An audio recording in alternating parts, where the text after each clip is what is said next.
프로젝트 내비게이터에서 메모리스트 테이블 뷰 컨트롤러 파일을 선택하겠습니다. 이렇게 M 파일을 선택해 주시고요. 파일을 보면 테이블 뷰 구현에 필요한 기본 코드가 입력되어 있습니다. 그리고 아래쪽으로 내려가 보면 Number of Sections in Table View 메소드가 있는데 이 메소드는 지금 사용하지 않습니다. 이 메소드는 삭제하고 바로 아래쪽을 보면 Number of Rows in Section 메소드가 있죠. 우선 더미 데이터의 숫자를 리턴하겠습니다.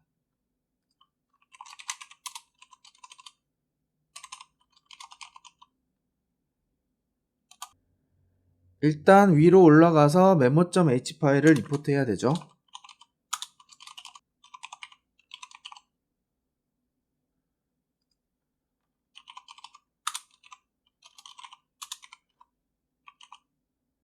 여기에서 배열에 저장된 데이터 수를 리턴해주면 같은 수의 셀이 테이블 뷰에 표시됩니다. 바로 아래쪽에 있는 메소드는 주석 처리되어 있는데 우선 주석을 제거하겠습니다. 이 메소드가 가장 중요합니다. 다시 메인 스토리보드를 보겠습니다. 지난 단계에서 여기에서 프로토타입 셀을 디자인했죠. 그리고 셀을 선택한 다음 어트리뷰트 인스펙터로 가서 여기에서 아이덴티파이어를 지정했습니다. 지금은 셀이라고 지정했죠.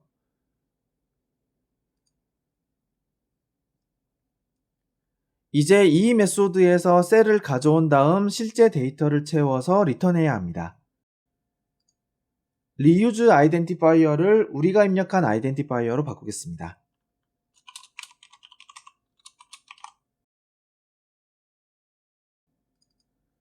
그러면 셀이라는 상수에 프로토타입 셀이 저장됩니다. 여기에서 메모와 날짜를 출력하도록 구현하겠습니다.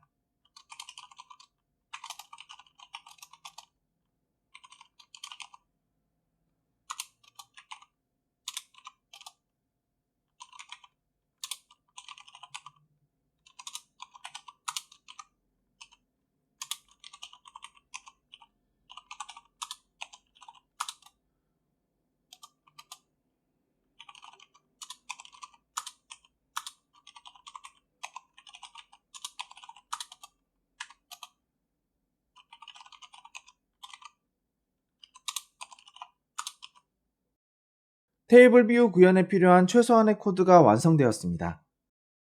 실행한 다음 결과를 확인해 보겠습니다.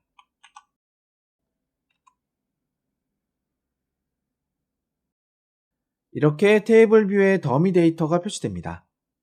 날짜가 표시되지 않고 있는데 이 부분을 수정하겠습니다.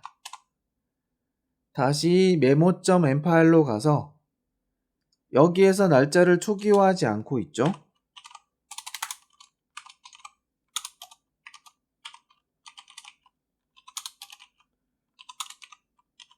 현재 날짜로 초기화하겠습니다.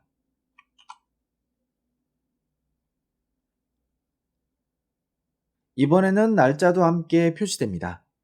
날짜가 표시되는 방식은 다음 단계에서 수정하겠습니다. 여기까지 작업한 내용을 커밋하겠습니다.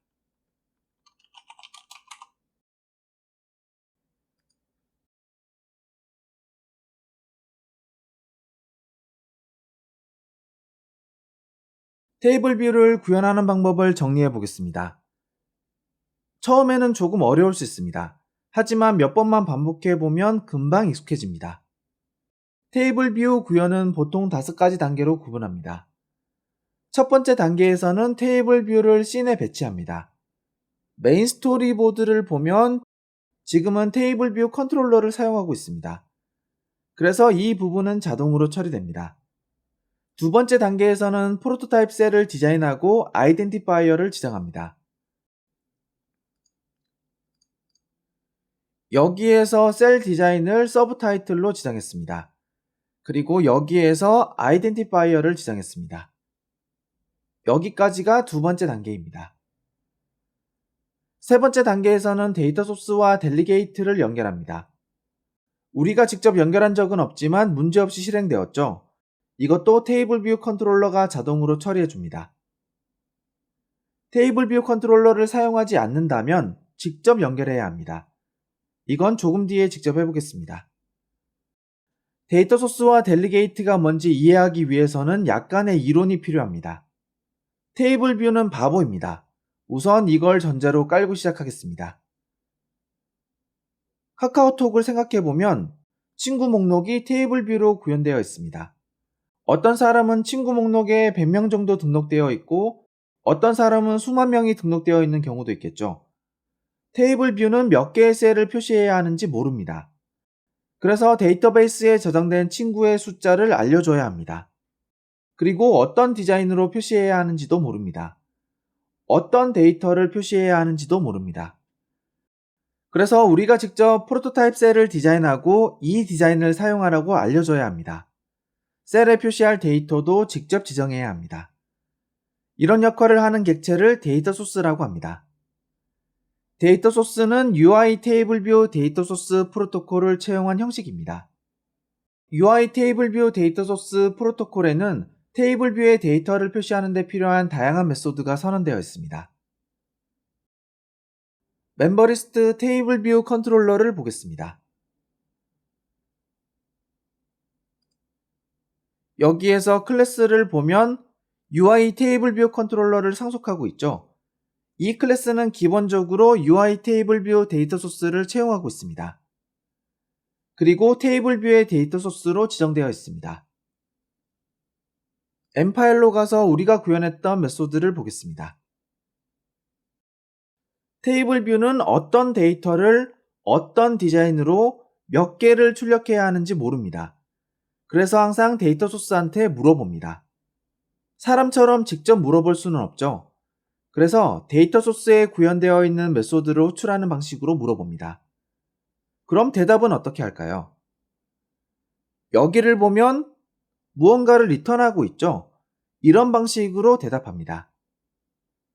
테이블 뷰는 처음에 몇 개의 셀을 출력해야 하는지 모릅니다. 그래서 이 메소드를 호출하고 물어봅니다. 여기에서는 배열에 저장된 데이터 숫자를 리턴하고 있죠. 그러면 몇 개의 셀을 표시해야 하는지 알게 됩니다. 이제 어떤 디자인으로 어떤 데이터를 표시해야 하는지 물어봅니다. 이때는 이 메소드를 호출합니다. 넘버 오브 로즈 인 섹션 메소드가 3을 리턴했다고 가정해 보겠습니다.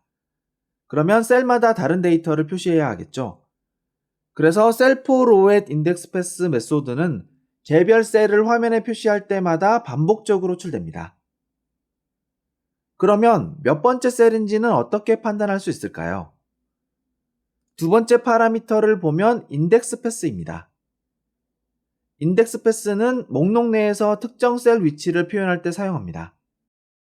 이 메소드는 보통 3단계로 구현합니다.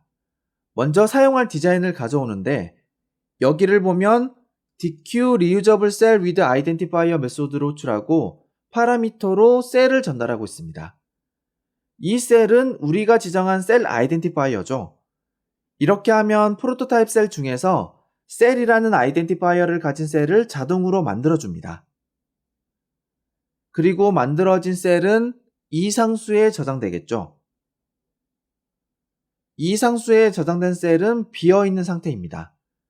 그래서 우리가 원하는 데이터를 채워야 합니다. 여기를 보면 데이터를 가져와서 타깃에 저장하고 있습니다.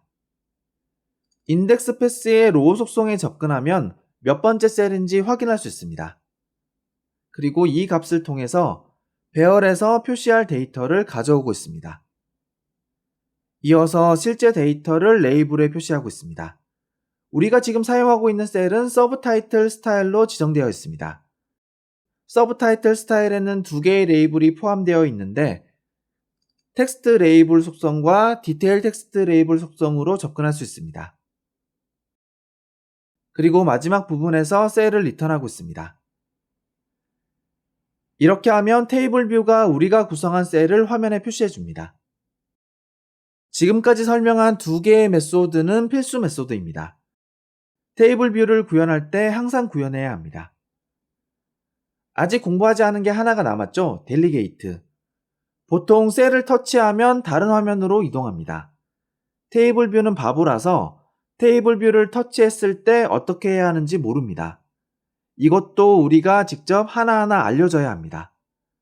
이런 이벤트를 처리하고 싶다면 델리게이트를 연결하고 필요한 메소드를 구현합니다. 데이터 소스와 달리 델리게이트는 필수가 아닙니다. 그래서 이벤트를 처리하지 않는다면 구현하지 않아도 괜찮습니다. 지금 설명하면 강의가 너무 길어지기 때문에 여기에서 마무리하겠습니다. 실제로 구현이 필요한 시점에 다시 설명하겠습니다.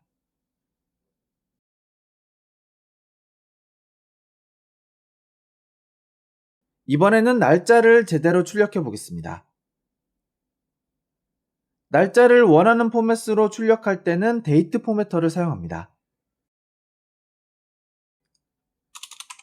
여기에 속성을 하나 추가하겠습니다.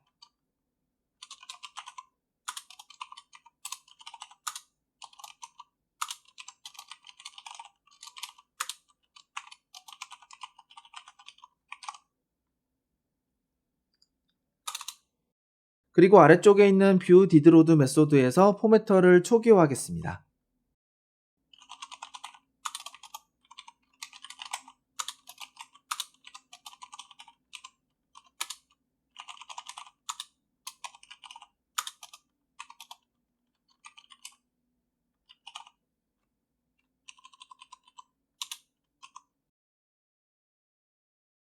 날짜는 기본 스타일 중에서 미디엄 스타일로 표시하겠습니다.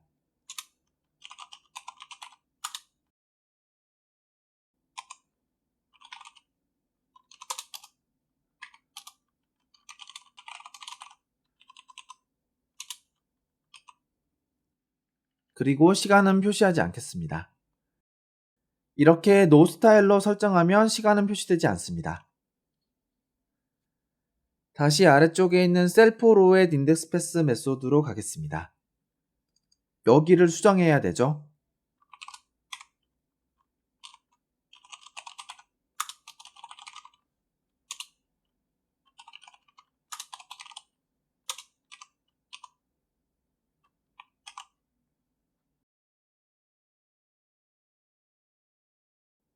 이렇게 날짜가 미디엄 스타일로 표시되는데 영어로 표시되고 있죠.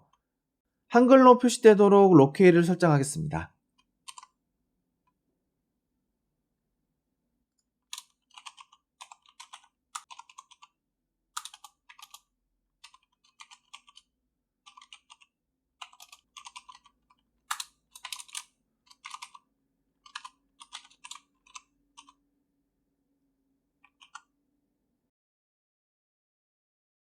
이번에는 이렇게 표시되는데 스타일을 바꿔야겠네요. 미디엄을 롱으로 바꾸겠습니다.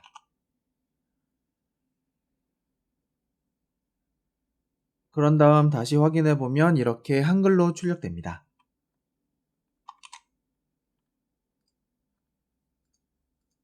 작업한 내용을 커밋하겠습니다.